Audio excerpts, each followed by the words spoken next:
dipersembahkan oleh Kita lanjutkan perbincangan pemirsa, masih bersama dengan Guru Besar Fakultas Kedokteran Universitas Indonesia, Profesor Sujatmiko. Prof. Sujatmiko, kalau kita bicara mengenai libur-liburan nih ya, kita kan pernah punya pengalaman tahun lalu. Dan kita sama-sama tahu juga ini meningkatkan atau melonjaknya angka positif COVID di Indonesia. Yang tahun ini apakah gambarannya kurang lebih sama dengan kondisi yang saat ini kita lihat, Prof? Ya, betul sekali. Jadi belajar dari pengalaman tahun lalu, ya, mulai dari libur 17 Agustus, libur Lebaran, libur tahun baru dan segala macam, itu setiap ada kerumunan massal, apakah itu yang bergerak, misalnya pulang kampung, mudik, atau di suatu tempat, itu kemudian akan timbul namanya klaster-klaster baru penularan yang begitu cepat, ya. Sehingga akan menyebabkan banyak yang sakit, lebih banyak yang sakit, dan masuk rumah sakit, dan sebagian bahkan tidak tertolong. Kenapa? Karena ICU penuh semua. Ya, ICU penuh, rumah sakit, sampai kesulitan sekali pada waktu pertengahan Januari, di mana lonjakan kasus per hari sekitar 14.000 kasus baru, dengan angka meninggal sekitar 400-an per hari, itu ICU penuh semua. Jadi, sekali lagi pesan pertama, jangan berkerumun. Nah, banyak orang tua yang protes, nah bagaimana nih menghibur anak-anak masuk liburan? Cukup misalnya, orang tua harus kreatif. Kreatifnya gimana? Misalnya naik mobil, berputar-putar saja di kota, di mana daerah yang jarang dilihat anak-anak. Kalau ada taman yang sepi, berhenti sebentar bawa makanan, makan di situ, ajak bisa. Di sekitar rumah juga bisa. Jadi kreativitas dari orang tua. Yang masalahnya adalah yang bagaimana yang sudah terlanjur mudik nih. Kalau pulang bagaimana? Apa pulang apa tidak? Bagi yang tidak punya pekerjaan, karena alasan mudik ada yang bilang saya sudah nggak ada pekerjaan lagi, PHK segala macam. Yang tidak punya pekerjaan sebaiknya jangan balik, jangan pulang. Kenapa? Kalau pulang menghabiskan biaya, kemudian nanti akan disuruh PCR, ya akan diperiksa ini itu, akan menghabiskan biaya. Sedangkan kalau dia tinggal di rumahnya sekarang, apakah di kampung, apakah di kota kecil, biaya hidup jauh lebih murah. Bagaimana teman-teman yang punya pekerjaan yang harus bekerja kembali ke kota? Ya itu harus berhati-hati, karena dalam proses perjalanan menuju ke kampungnya dan balik kembali lagi, kemungkinan teman-teman sudah ada yang tertular COVID. Nah, oleh karena itu begitu pulang, saya menghargai sekali banyak RT RW di berbagai provinsi di Indonesia yang melakukan pendataan. Begitu yang datang harus diminta PCR, kalau positif diisolasi, itu bagus sekali.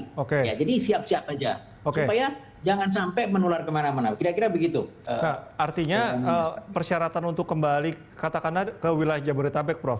Ini kan sudah dengan dilengkapi persyaratan tertentu. Itu masih kurang atau memang idealnya seperti apa, Prof?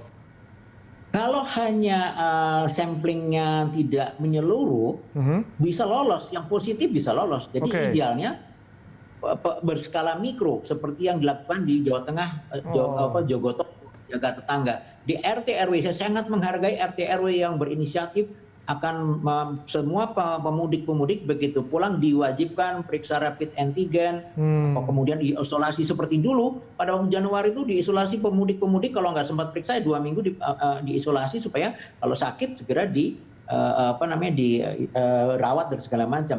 Tapi kalau bisa periksa PCR ya lebih bagus ya dan sebagainya. Jadi itu saya sangat menghargai upaya-upaya itu, bahwa upaya pencegahan di tingkat mikro itu dilakukan oleh masyarakat sendiri, sehingga yang mudik, dan sebenarnya bukan hanya yang mudik, yang kemarin berkerumun di Ancol, yang berkerumun di Pangandaran itu juga berisiko demikian. Jadi sama, setiap kerumunan massal dalam waktu lama, di mana 10% diperkirakan adalah mereka positif tapi OTG, maka berpotensi akan mempercepat penularan dan akan terjadi peningkatan kasus, sehingga banyak yang sakit, dari yang ringan, yang sedang, yang masuk di rumah sakit, sampai yang berat sampai di ICU, dan diperkirakan yang meninggal juga akan lebih banyak. Mudah-mudahan ini ramalan saya tidak terjadi, tapi kemungkinan akan terjadi. Kita sama-sama berharap kejadian terburuk ini tidak terulang ya, Prof. Tapi kalaupun misalnya kita juga harus berpikir worst case lah, katakanlah seperti itu.